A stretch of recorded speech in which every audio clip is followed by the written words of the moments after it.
Hi friends, today you are going to continue to recognize and use plurals that add es to words that end with a consonant and then o. So it's very similar to yesterday. Some words have two plural forms.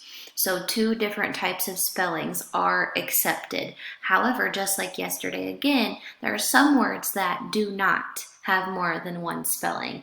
And sometimes, even as an adult, it's really helpful just to check the dictionary. So as you are working, maybe have dictionary.com open on the tab next to this one so that you can toggle back and forth to be sure that you are writing and typing the correct plural form of each word.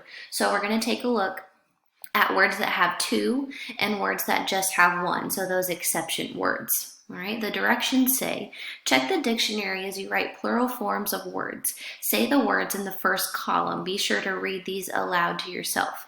Then write the plural forms es in the second column, like here where you see volcanoes. That's where the first form of the plural word is going to go.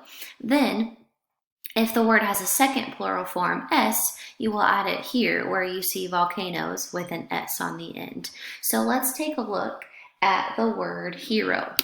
Now, hero is one of those tricky words that is spelled this way. It is not spelled like this. This is incorrect. And you can see there's that red squiggly line underneath it. The computer is saying, that isn't the correct plural form. So for the word heroes, there's only one correct form.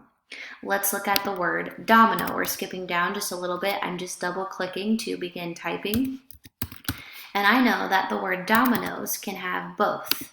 It can have es on the end, or it can just have s. So as you work, be sure to check the dictionary, maybe either online or one in person, in a book, if your teacher has one on hand.